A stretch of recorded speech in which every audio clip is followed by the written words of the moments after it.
Pronto. Eu queria falar com vocês sobre algumas coisas. O simulado de vocês já tá marcado, né? Vai ser pro o dia 26 de maio, se eu não me engano. E eu entrei agora, mas eu fiquei como professor que vai fazer as questões do simulado de vocês. Aí, até agora, eu vi que na programação do antigo professor, ele deu para vocês conjuntos numéricos e divisibilidade também, potenciação e radiação, razão e proporção e regra de três. Aí, nessa aula, eu trouxe aqui para vocês MMC e MDC, que é um assunto que sempre tem uma questãozinha ou outra no Enem. E na próxima e na outra semana, eu queria trazer estatística, que é um assunto muito importante. Aí, o que é que eu pensei? Como só vai ter estatística, dá para trabalhar em 2 semanas de aula. O essencial seriam 3 para eu, tipo, uma semana do assunto, na outra eu faço uma apostila de exercício com vocês, e na seguinte também mais exercícios, porque exercício de estatística nunca é pouco, sempre é bem-vindo. Aí eu queria saber com vocês se vocês preferiam colocar a estatística para o próximo simulado, para dar depois, porque assim, próxima semana é o simulado de humanas, se eu não me engano, no sábado, e na outra vai ser o de exatas. Então, sexta-feira que vem a gente teria uma aula de estatística, na outra sexta também estatística resolvendo questões, e no sábado já seria o simulado. Aí eu queria saber com vocês o que vocês achariam melhor se eu deixasse para dar a estatística depois, né, dar outro assunto, para não ficar muito em cima para o simulado, ou se já é bom dar agora. Aí eu vou fazer um formulário daquele que a Rebeca mandou no grupo, para saber a opinião de vocês. Eu vou mandar no grupo do que tem todo mundo, aí vocês respondem para saber, para me orientar e ficar tudo certinho para o assunto da próxima aula. Tudo bem? Aí vamos lá. Tudo bem. Essa aula daqui ela é uma aula bem simples. Eu trouxe ela mais porque nesse momento inicial eu queria trabalhar mais com vocês ferramentas para vocês desenvolverem assuntos mais complexos. Tipo, potenciação e radiação, como eu já falei com vocês. Não vai ser algo que vai cair lá para você fazer uma conta assim, propriamente dita. Mas vai ser uma ferramenta para você resolver alguma questão de outro assunto. Então, essa aula vai ficar com MMC e MDC, para depois a gente conseguir trabalhar combinação, probabilidade, estatística, enfim. Aí vamos lá. A primeira coisa que a gente precisa saber sobre divisibilidade, né, vai ser os seus critérios de divisibilidade. Todo número ele vai ser divisível por outros, seja por seja por ele mesmo, seja por outro número qualquer. E aí, quando a gente está fazendo nossas contas, a gente precisa ter ferramentas para que a gente resolva isso mais rápido no pouco tempo que a gente tem em questões do tipo Enem. Aí vamos lá. Critério de divisibilidade. Um número ele vai ser divisível por 2 quando esse número for par. Todo número par ele é divisível por 2. Então, 2 é divisível por 2, 8, 10 e assim em diante. Se você for perceber, um número ele é par toda vez que eu somo 2 a ele. Por exemplo, se eu tenho aqui 6. 6 é um número par, porque eu tinha 2, somei 2 e somei 2, então eu tenho 6. Beleza? E isso vai ser para qualquer número que ele seja um número par. Então, todo número terminado em 2, 4, 6, 8 e 0 vai ser um número par divisível por 2. Beleza? Bem simples essas coisinhas aqui. Aí, 3. Um número ele vai ser divisível por 3 quando a soma de seus algarismos for divisível por 3. Então, assim, como é que fica? Por exemplo, eu tenho aqui 9. 9, a gente claramente sabe que 9 vai ser um número que vai ser divisível por 3. Mas, por exemplo, se eu pegar um número maior, como, por exemplo, 243.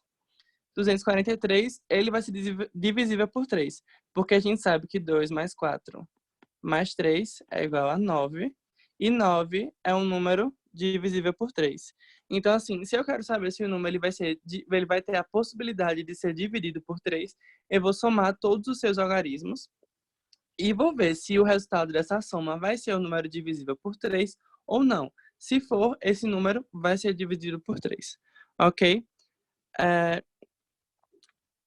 o número ele é divisível por 4. Aqui já tem uma leve mudança na lógica de pensar. Ele vai ser divisível por 4 quando os dois últimos algarismos dele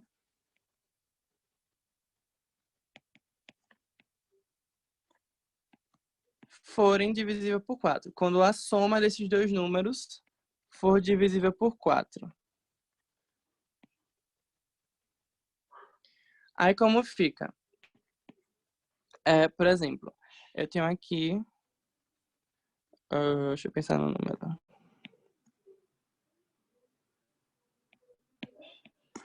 Beleza? Eu tenho aqui 9.375. Para você, por exemplo, isso daqui é uma conta que, se eu for dividir esse número por 4, vai demorar um tempinho para resolver, um tempinho pequeno e tal. Mas quando a gente está trabalhando com o Enem, tempo é sempre muito precioso. Então, por exemplo, para eu saber se esse número daqui vai ser divisível por 4, eu posso simplesmente somar o 7 com o 5, que é igual a 12. E 12 é um número divisível por 4, que no caso que tem o resultado 3. Ok? Então, número terminar, para saber se vai ser divisível por 4, eu somo os dois últimos algarismos. Se essa soma for divisível por 4, o número ele é também. Aí, o divisível por 5 é mais fácil. Se terminar em 0 ou 5. Todo número terminado em 0 ou terminado em 5, ele é divisível por 5. Isso daí é bem simples, tipo 20 dividido por 5, 25 dividido por 5, 5. Aqui, 4. E assim em diante, beleza? Todo número terminado em 0 ou 5, divisível por 5. Pra gente saber se o número ele vai ser divisível por 6, beleza? A gente vai ter que usar dois critérios já citados aqui, beleza? Um número, ele vai ser divisível por 6 quando ele for dividível tanto por 2 quanto por 3. Vamos lá, deixa eu colocar aqui.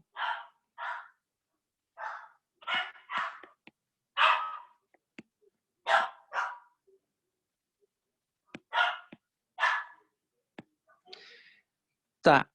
O que é que isso quer dizer pra gente? Vamos lá. Vou pegar aqui um número que todo mundo sabe que é divisível por 6, né? 36. Né? 6 vezes 6, 36. Mas vamos lá. Esse número daqui ele é divisível por 2? Ele é. 36 é um número par, ele é divisível por 2. Gente, rapidinho, deixa eu só pegar ali meu cachorro pra ele parar de latir, que acho que tá atrapalhando. Só um instante. Um minuto.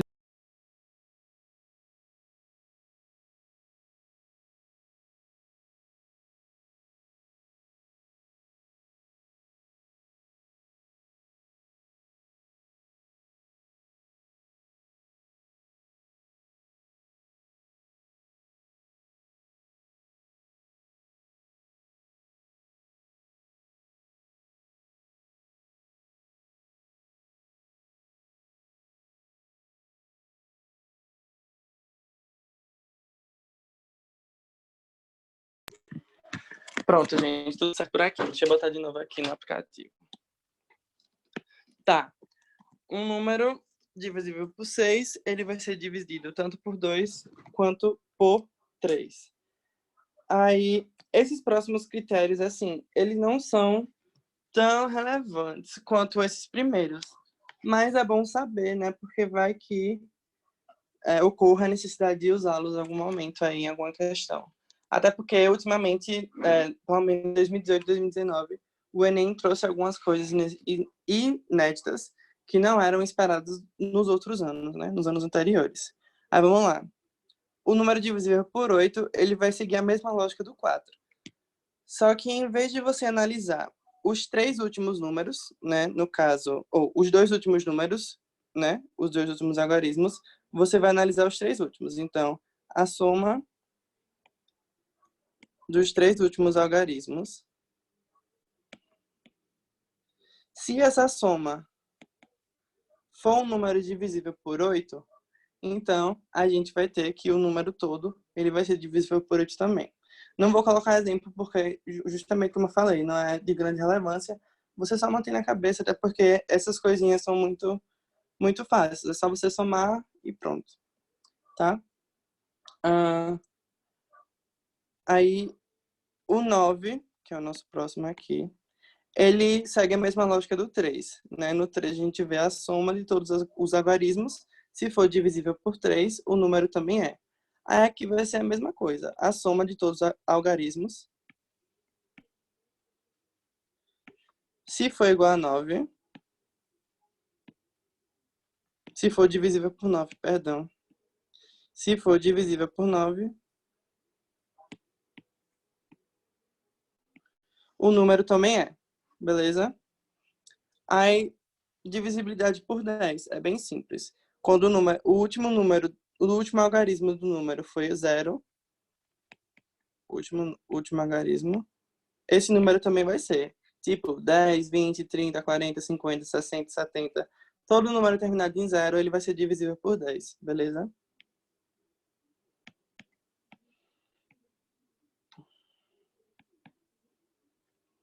Aí, esses dois daqui, eu ia falar, mas acabou que eu achava que, lembrava que tinha alguma questão do Enem que já trouxe esse aspecto aqui do 11 do 12, mas acabou que eu estava enganado, então eu não vou apresentar eles para vocês, não.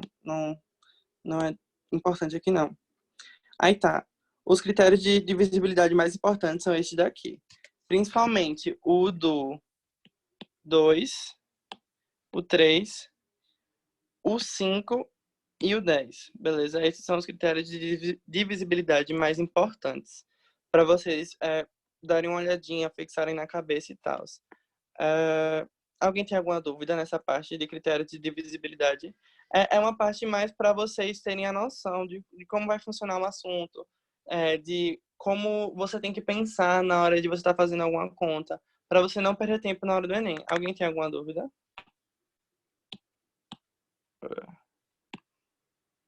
7 não tem, não. O 7 tem, só que, ó, como é que funciona o 7? Beleza? Eu vou ter, deixa eu botar aqui, 7, 14, 21.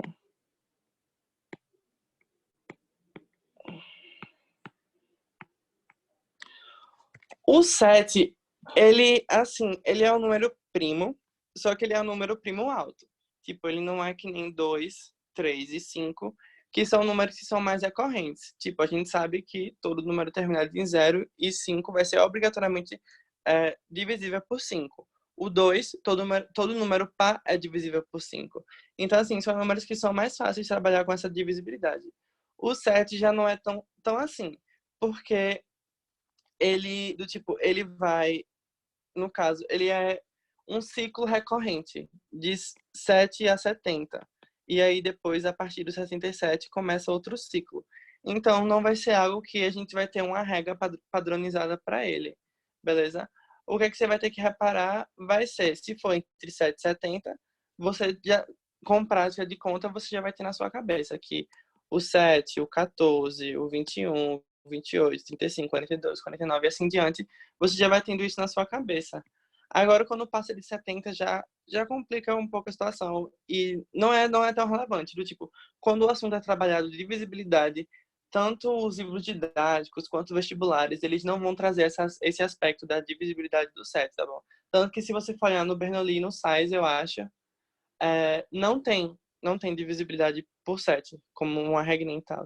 Então não é tão relevante a gente trazer aqui também não, beleza? É como eu falei, os mais importantes vão ser o 2, o 3, o 5 e o 10. Beleza? Deixa eu olhar se tem mais alguma pergunta. Beleza. Pronto. Vou continuar. Aí os números primos. Os números primos vão ser aquele número inteiro positivo, ou seja, é um número que ele é maior, igual a 1 ou maior do que 1, beleza? Que ele vai ter apenas dois divisores, o número 1 e ele mesmo. Aí eu trouxe aqui para vocês todos os números primos entre 1 e 50, né? 1, 3, 5, 7, 11, 13 e assim em diante. Trouxe os números primos para você. Agora perceba que o único número par é o 2.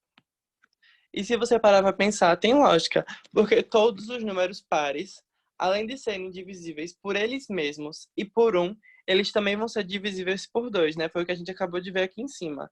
Todo número par, ele vai ser divisível por 2. Então, a gente percebe aqui que não vai ter nenhum número par além do 2, né? Que 2 é divisível por 2 e por 1. Então, o primeiro adendo aí é esse. Não vai ter números pares além do 2, aí quando a gente trabalha com primos.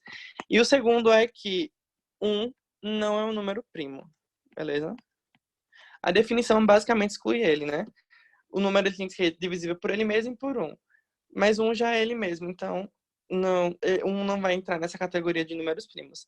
E é importante porque tem algumas questões que mais antigas do Enem, claro, que eles pedem assim, conte a quantidade de números primos. E tem gente que conta com 1 e acaba errando. Então, o 1, ele não é um número primo.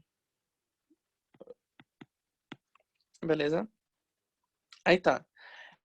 Decomposição em fatores primos. Quando a gente entra no assunto MMC e MDC, a gente precisa estar atento a esse tipo de decomposição. Porque, eu não sei se vocês lembram, mas quando a gente é bem pequeno, quando a gente está aprendendo isso lá no ensino fundamental menor, e a gente aprende MDC, a gente faz como se fosse um jogo da velha. Eu não lembro muito bem como é que funciona, até porque eu não faço desse jeito, e também não é aconselhado a fazer desse jeito mais. Mas a gente aprende basicamente um jogo da velha, que você vai fazendo, seguindo umas regrinhas, e você acaba achando o MDC, perdão, o MDC aqui no final.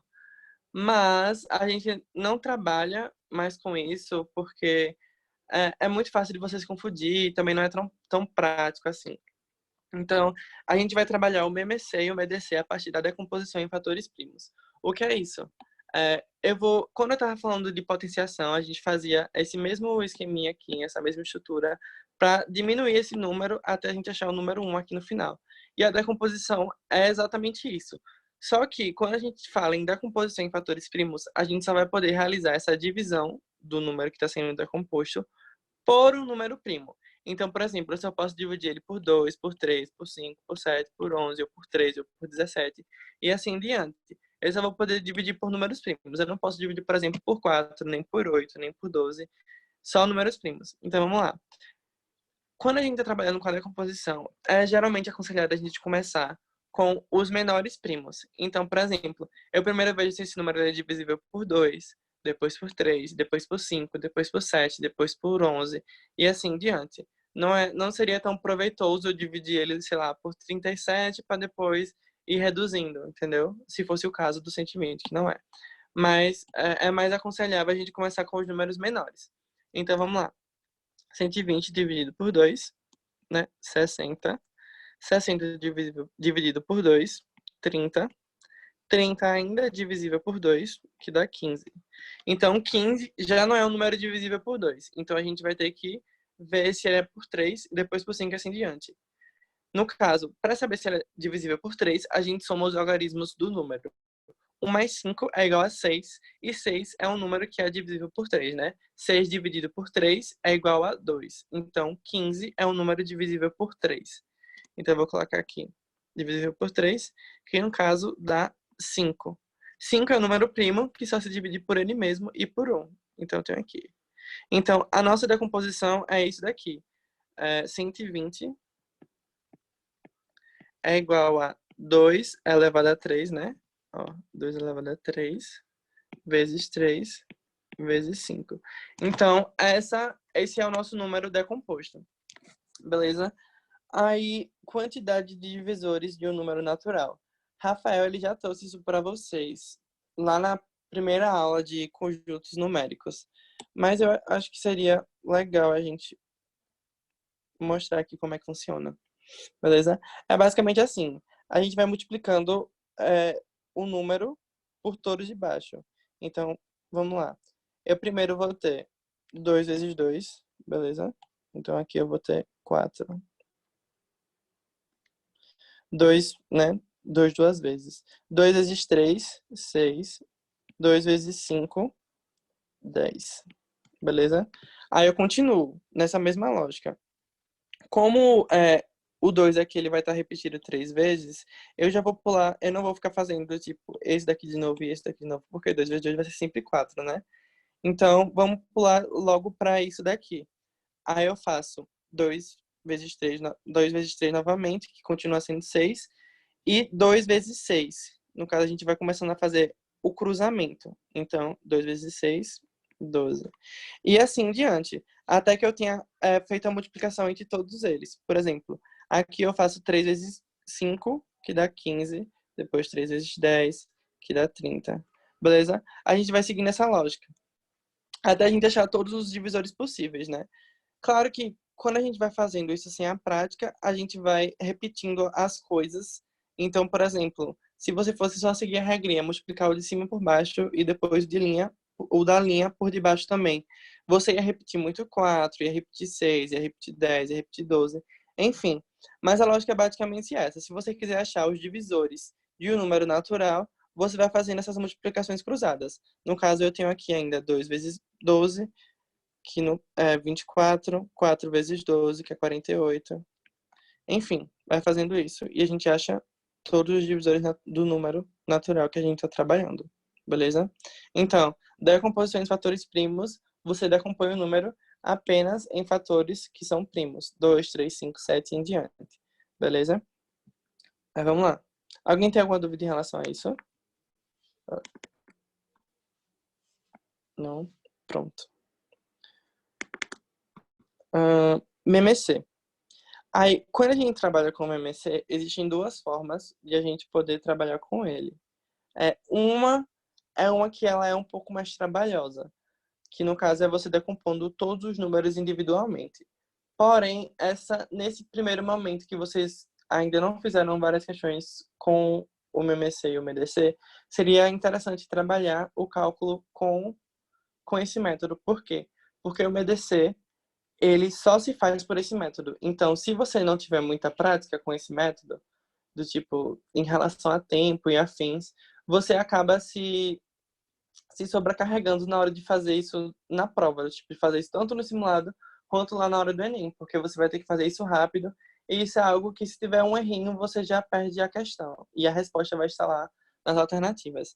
Então, eu acho que é interessante trabalhar pelo método mais longo também. Aí, vamos lá. O MMC, que é o mínimo múltiplo comum, na verdade, ele vai achar um número natural, né, maior de 0 em diante, no caso, maior do que 1, que, sem ser o 0, é múltiplo desses dois números. Então, eu vou estar achando o menor número que é múltiplo de dois números ao mesmo tempo. Tipo, se eu quiser um MMC entre 2 e 8, o menor número que é múltiplo entre 2 e 8 ao mesmo tempo é o 2. Porque 2, né, múltiplo de 2, 2 é múltiplo dele mesmo sempre. E o 8 também é um múltiplo de 2, né? 2 vezes 2 vezes 2 vai ser igual a 8. Então, a gente vai querer sempre o menor, o mínimo, né, mínimo, o menor múltiplo que vai ser comum a esses dois números. E aí, como eu já falei, vai ter duas formas de você fazer essa conta, que vai ser decompor em fatores primos de maneira separada. Beleza? Vamos lá. Passo a passo. 120 de novo. Na verdade, eu não... Ó. 120, a gente já achou que 120, a decomposição é essa daqui, né? 2, 2, 2. 2 elevado a 3, vou vir pra cá, pra direita, tá bom, gente? 2 elevado a 3 vezes 3 vezes 5. Então, a gente sabe que a decomposição de 120 é isso daqui. Agora, vamos decompor o 80. Lembra, sempre começando com números pequenos.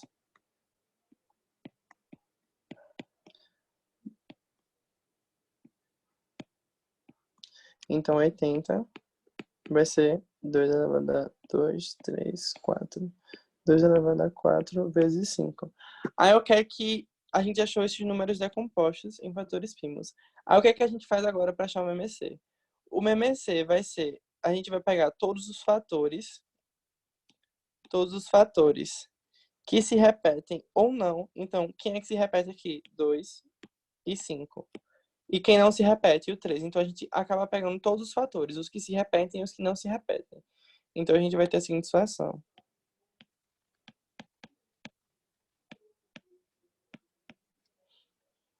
Beleza? De maior expoente. Beleza? Qual é o maior expoente? Esse daqui ou esse daqui? 2 elevado a 4. Então, eu coloco aqui na minha conta 2 elevado a 4. O 3, ele só aparece aqui com o expoente 1, e o 5 tem expoente 1 nas duas situações. Então, o nosso MMC acaba ficando isso daqui, que acaba sendo 15, né? 5 vezes 3, 15. 2 elevado a 4 é 16. Ok? Então, o nosso mínimo múltiplo comum nessa situação daqui vai ser 15 vezes 16, que, se eu não me engano, é 225 ou 240? É 240.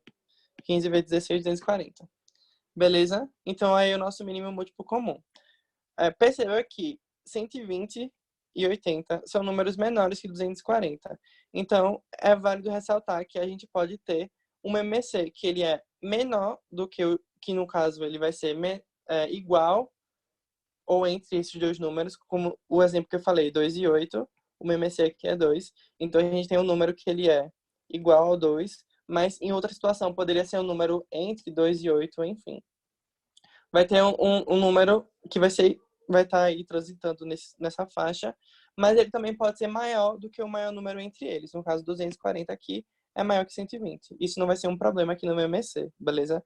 Então, primeira dica para vocês saberem se o MMC ele vai estar certo ou errado. O MMC ele nunca pode ser menor,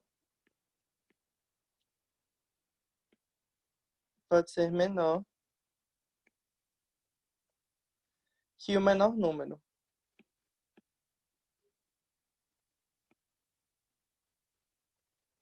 Beleza? Ele nunca vai ser menor que o menor número, mas ele pode ser maior que o maior número, ok? Esse é o primeiro método, decompõe fatores primos separadamente. No caso, a gente não decompõe o 120 porque a gente já tinha feito isso lá em cima. Agora vamos para o segundo método. Esse método ele é mais fácil, porque a gente vai fazer uma decomposição simultânea. Então vamos lá. Eu começando com números primos que são menores, né? No caso, 2, aí eu divido tanto esse quanto esse. Por 2 de novo. Aqui e aqui. Por 2. Agora perceba que o 15 não é divisível por 2, mas, porém, o 10 ele ainda é divisível por 2. Então, eu coloco o 2 aqui, dividindo novamente. Beleza? 5. E eu repito o 15.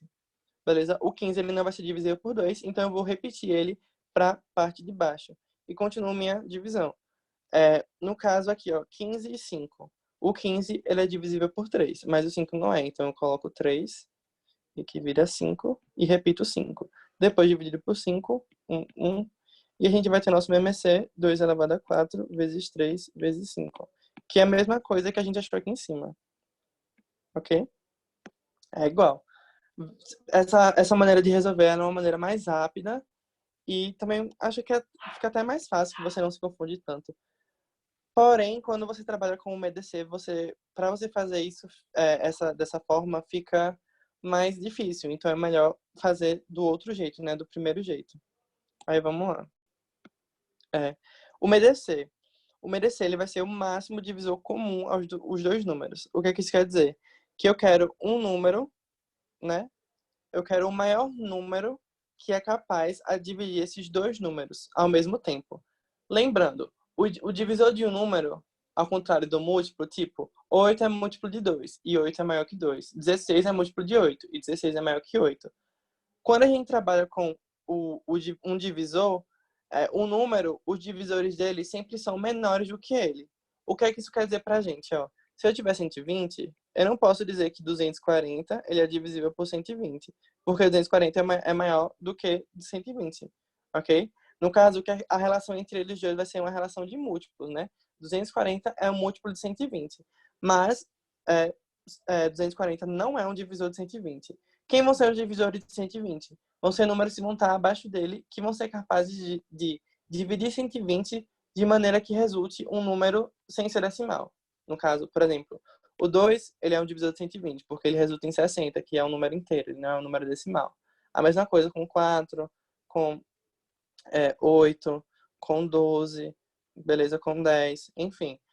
Vão sendo divisores do 120 e são menores do que ele. Quando a gente trabalha com o máximo divisor comum, a gente já tem que manter na cabeça que, como a gente está trabalhando com um divisor, esse número obrigatoriamente vai ter que ser menor do que os números que a gente vai estar fazendo no MDC. Ao contrário do que acontece no MMC, lembra? Eu falei aqui, o número nunca pode ser menor que o menor número do MMC, porém ele pode ser maior, que foi o que a gente encontrou aqui, 240 é maior do que 120. Só que, numa situação de máximo divisor comum, de MDC, esse número, ele obrigatoriamente vai ter que ser menor do que os números, entendeu? Ele tem algumas situações que chegam até a ser iguais, mas ele obrigatoriamente vai ser menor. Tipo, o MDC de 2 e 8 vai ser 2, beleza? 2 vai ser divide por 2, também divide por 8, que ele vai ser o máximo divisor comum entre eles.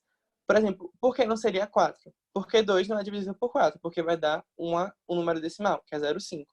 Então, estão compreendendo essa lógica que eu estou falando? Estou só falando para vocês terem uma noção de quando vocês acharem um resultado, já saberem se aquilo vai estar certo ou que aquilo vai estar errado. Porque às vezes do nervosismo a gente acha que está fazendo a conta certa, quando dá o resultado, aí está lá, o MDC entre 120 e 80, 160. 160 é um número maior do que eles, então a gente já vai saber que isso daí vai estar errado.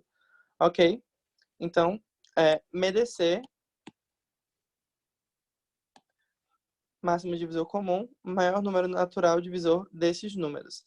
Aí, no caso, eu trouxe a mesma lógica aqui do MDC com 120 e com 80, beleza? 120, a gente já sabe que vai ser 2... Eita, esqueci. 2 elevado a 3 vezes 3 vezes 5.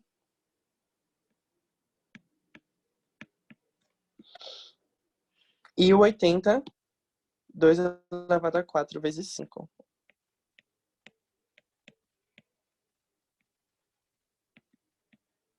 Aí, o que é que o MDC diz pra gente? Qual é a regra dele? A gente vai repetir os fatores primos que são comuns, ou seja, o número que a gente vai pegar, ele tem que aparecer tanto aqui na decomposição. Quem é que se repete? O 2 se repete e o 5 também. Então, o nosso MDC vai ter esse formato.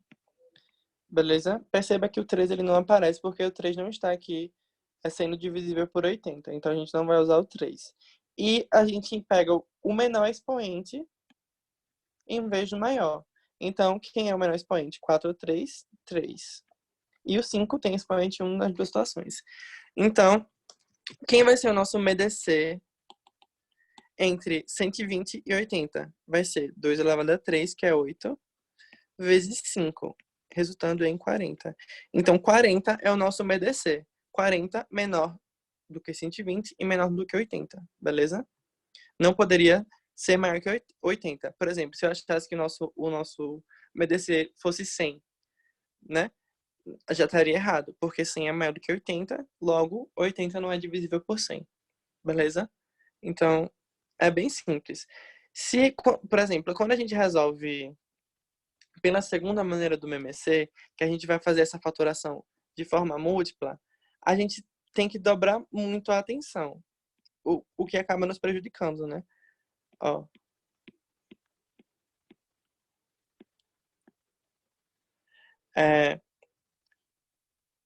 A regra do MDC é: tomam-se os fatores primos comuns e de menor expoente. O que é basicamente, ele quer os números daqui que dividem os dois ao mesmo tempo. Então, quando eu estiver fazendo minha decomposição, eu vou ter que, além de acertar as contas aqui, eu vou ter que prestar atenção os números que vão se dividir pelos dois ao mesmo tempo. Ó, 60 dividido por 2, 30. E aqui 40 dividido por 2, 20. Aí, no caso, o 2, esse 2 aqui também divide pelos dois ao mesmo tempo. Dividido por 2 novamente, 15, 10. Esse 2 também. Aí vem dividido por 2, continua 15 e aqui vira 5. Como esse 2 não divide o 15, então a gente não circula ele. Aí a gente volta novamente. Dividido por 3. Aqui fica 5 e aqui continua 5. Como o 3 também não vai dividir o 5, então a gente não circula ele também. E por fim, vem o 5 por 1. por 1. Então, como divide os dois, a gente circula ele também. Aí acaba que nosso MDC fica 2 elevado a 3 vezes 5. Que nessa situação de ser 120 e 80, fica até algo plausível. Mas quando você vai trabalhar com números que são muito grandes, você está tendo que fazer essa decomposição. E você ainda tem que estar prestando atenção. Quem vai estar se repetindo, fica algo que não é tão legal para o nervosismo, porque você vai ter que fazer duas coisas ao mesmo tempo e você pode se confundir. E já é a questão, que sendo uma questão que pelo TRI vai ser uma questão fácil, te prejudica bastante. Então, eu particularmente recomendo fazer pela segunda forma, que no caso é você fazer a decomposição no caso, primeira forma, perdão. Pela primeira forma, que é você fazer a decomposição de forma separada, né? Primeiro faz o 120, depois faz o do 80, e aí você pega os fatores primos comuns de menor expoente. Beleza? Eu prefiro dessa porque geralmente eu não me confundo, tá?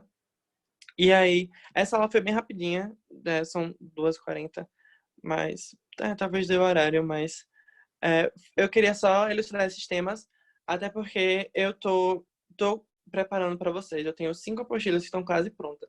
Na verdade, tem 2 que já estão prontas e eu tô com problema de colocar no Drive. Então, eu vou solucionar isso nesse final de semana para ajudar o material de vocês, para vocês estarem fazendo. E eu queria fazer com vocês também,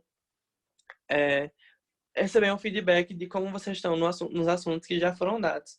Porque razão em proporção e regra de 3, pelo menos, são assuntos que são muito importantes. Então, como eu sei que vocês ficaram... teve aula presencial, aí veio pro Zoom, e aí teve um momento que não teve aula, e aí depois teve a semana que ficou vacante porque estava sem professor. Aí eu queria que, no caso, reforçar esse assunto, porque regra de 3, querendo ou não, é um assunto muito importante para o Enem. Tudo bem? Aí vamos só resolver essas duas questões aqui. Uma foi uma questão que Breno, o, do cursinho do administrativo, ele me mandou para resolver. E eu achei, e como o assunto de hoje era MDC e a questão envolve MDC, eu achei legal trazer, porque encaixou perfeitamente. E essa de cima daqui é uma questão do Enem, tá bom? Aí vamos lá. Na aferição de um novo semáforo, os tempos são ajustados de modo que, em cada ciclo completo, no caso, um ciclo completo é o quê? Verde, amarelo, vermelho. A luz amarela permaneça acesa por 5 segundos. Então, vou botar aqui o amarelo representado pela letra L. Vai ficar acesa por 5 segundos. Beleza? E o tempo em que a luz verde permaneça acesa seja igual a 2/3 do tempo que a luz vermelha fica acesa. Vamos chamar que a luz vermelha, ó, a letra A, que eu estou usando aqui, é para representar o tempo que a luz vermelha vai tá acesa, beleza? E esse tempo vai ser igual a um número x, beleza? E a luz verde, representado pela letra V, aqui na minha conta, ele diz o quê? O tempo que a luz verde permaneça acesa seja igual a 2/3 da luz vermelha. Ou seja, se o tempo da luz vermelha vai ser igual a x, então eu vou ter que a da luz verde vai ser 2/3 de x. Consegue entender? Ele fala pra gente que a luz vermelha vai estar acesa por uma quantidade de tempo e que a luz verde vai estar acesa 2/3 desse tempo. Então, o A igual a x, a verde igual a 2/3 de x. A luz verde fica acesa em cada ciclo durante segundos. Tá, ele colocou aqui. Deixa eu trocar as letras então pra gente não se confundir, beleza? Que é a questão das letras específicas pra gente não se confundir no nosso cálculo. Então vamos lá, eu vou chamar o tempo aqui. A luz verde fica acesa em cada ciclo durante x segundos. E cada ciclo dura y segundos, tá?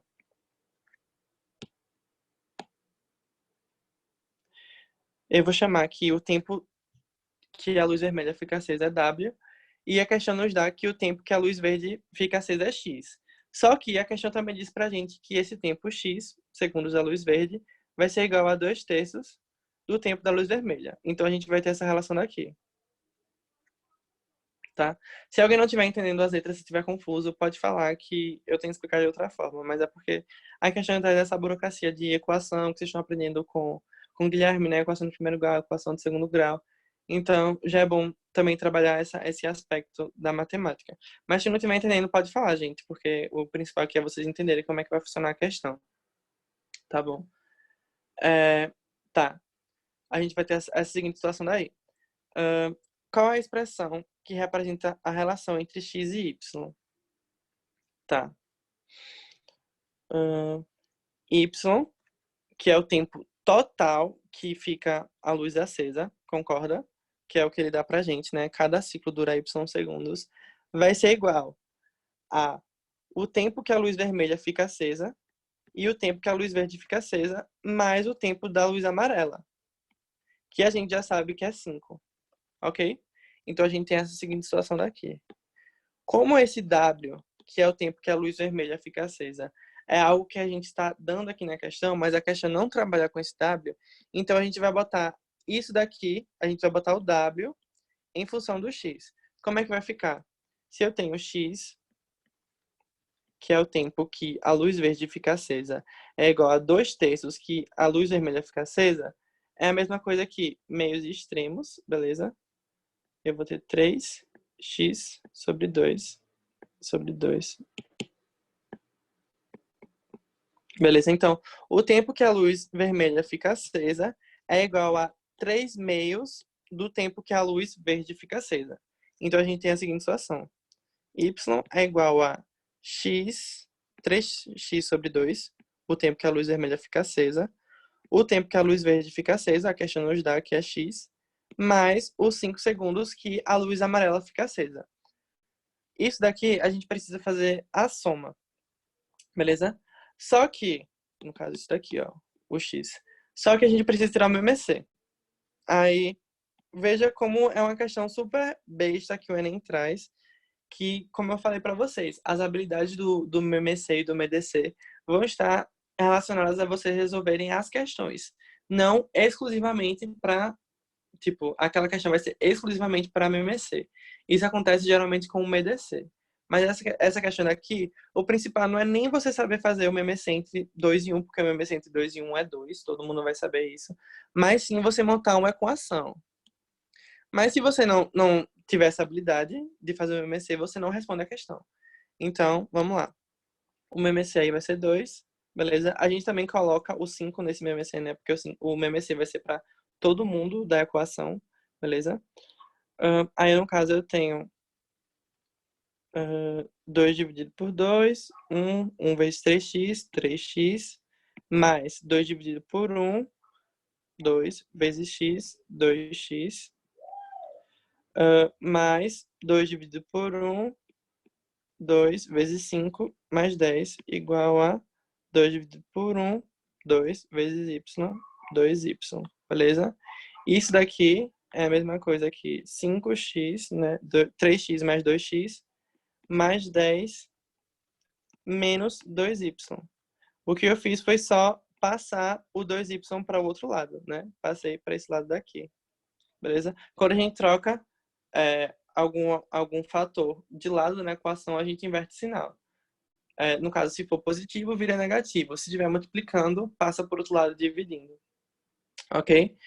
E eu faço meios extremos novamente, beleza? Aí eu tenho a seguinte situação.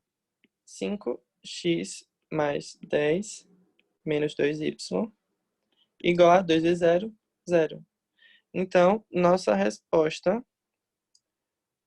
5x menos 2y mais 10 igual a 0, que no caso é a letra B. Beleza? Alguém tem alguma dúvida nessa questão? É bem melhor a primeira mesmo. Ok. Tá. A questão é bem simples, tá bom? Agora vamos para essa segunda questão, que é uma questão que a gente tem que ter mais atenção. Porque é uma questão que vai trabalhar especificamente essa habilidade. E é uma questão fácil e que, de certa forma, cai com certa frequência no Enem. Então, vamos lá. Já vou avisando que aqui na imagem, essa foto daqui parece que é 1390. Só que, na verdade, é 1890. Tá bom? Se alguém já tiver pego essa questão daqui, deve ter visto que o cálculo não batia justamente por causa desse erro. Aí vamos lá. Após uma catástrofe natural em um país da América Central, uma ONG organização não governamental recolheu doações de alimentos que serão enviados para as vítimas. A ONG conseguiu recolher 840 quilogramas de milho,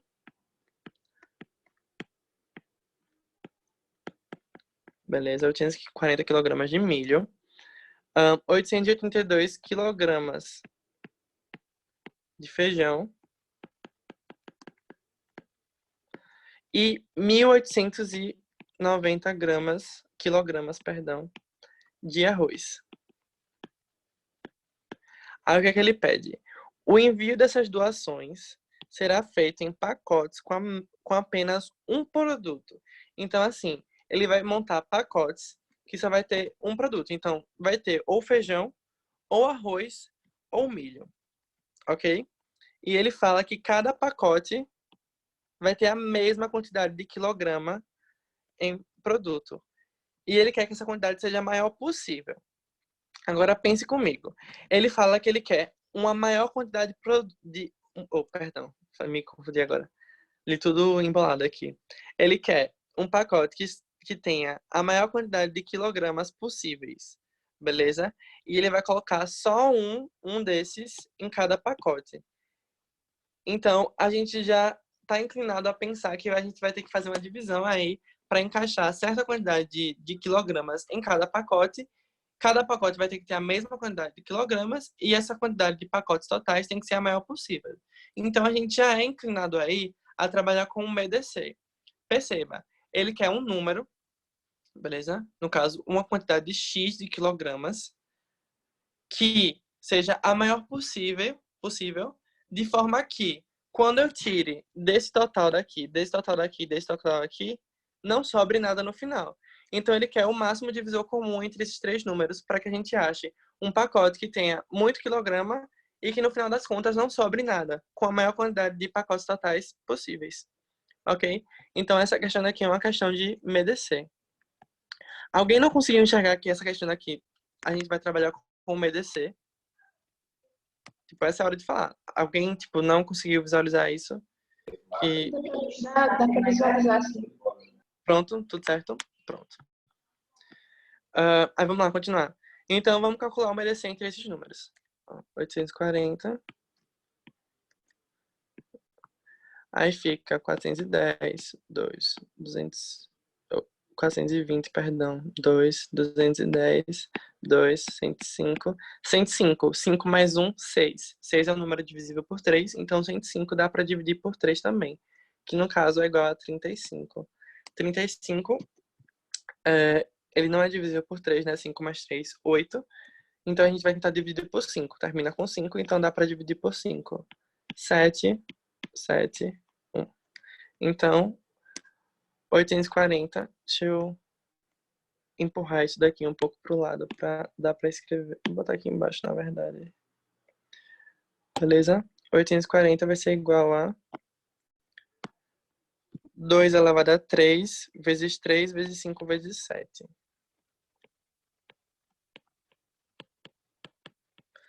A segunda, 882. A gente vai ter dividido por 2, 441. 4 mais 4 mais 1, 9. 9 é divisível por 3, então 441 também divide. Isso daqui é igual a 127. Gente, eu vou pegar a calculadora, tá? Ninguém é de ferro. 441 divisível por 3. 147. Perdão. 147. 147, a soma de 1 com 4 com 7 dá 12. Então, também divide por 3. Fica 49. 49 não divide nem por 3, nem por 5. Então, o próximo que a gente pensaria é 7. A gente sabe que 49 é divisível por 7. Então, isso daqui dá 7, 7, 1. Então, 882, 2 vezes 3 ao quadrado, vezes 7 ao quadrado. E, por fim, 1890.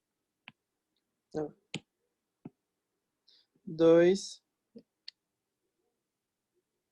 945, por 3, ó. 5 com 4, 9. 9 mais 9, 18. 18 é divisível por 3. Então, fica divisível por 3, 315. Que também é divisível por 3, fica 105. Que também é divisível por 3, fica 35. Divisível por 5, 7, 7, 1. Beleza? Então, o 1890 é 2 vezes 3 elevado a 3 vezes 5 vezes 7. Tá bom, a gente achou isso. Estão vendo que, do tipo, essa continha daqui era tipo, é uma conta que é fácil, mas que leva tempo.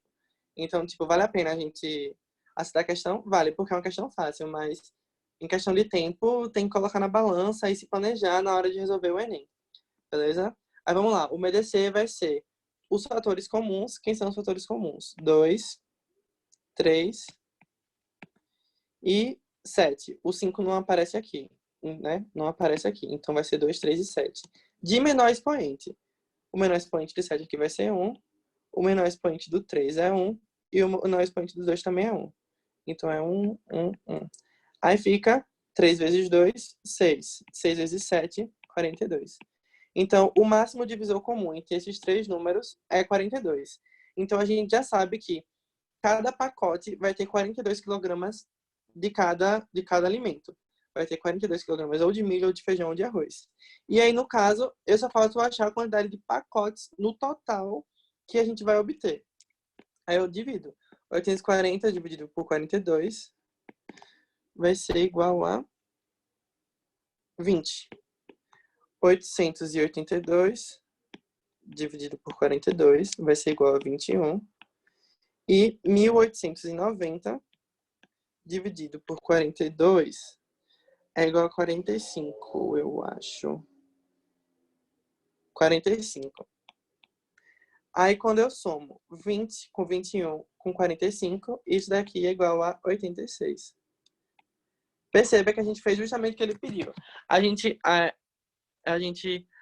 fez com que tivesse o máximo de pacotes possíveis, beleza? Com o máximo de quilogramas dentro de cada pacote, sendo que cada pacote só recebe um tipo de alimento. Então, nossa resposta é a letra B, 86 pacotes. Ok, alguém tem alguma dúvida em relação a isso?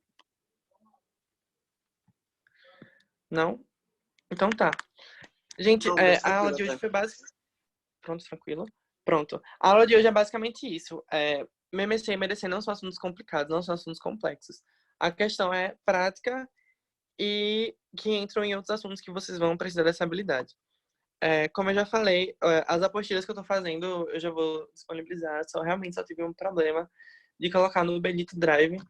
E eu vou fazer o formulário para mandar no grupo de vocês, para saber se vocês vão querer trabalhar estatística logo, né? No caso, dentro dessas 2 semanas que faltam antes do simulado, para já cair nesse simulado, que vai ter agora no dia 26 de maio, se eu não me engano, ou se deixa para depois. E é basicamente isso, tá? Se alguém tiver alguma dúvida, pode me mandar a questão, pode vir falar comigo no privado, se quiser alguma coisa e tal. Eu sou professor novo, mas, assim, tô aqui para ajudar vocês da melhor forma possível. E é isso, gente. Basicamente. Bom final de semana para vocês. Vou parar de gravar. Aqui.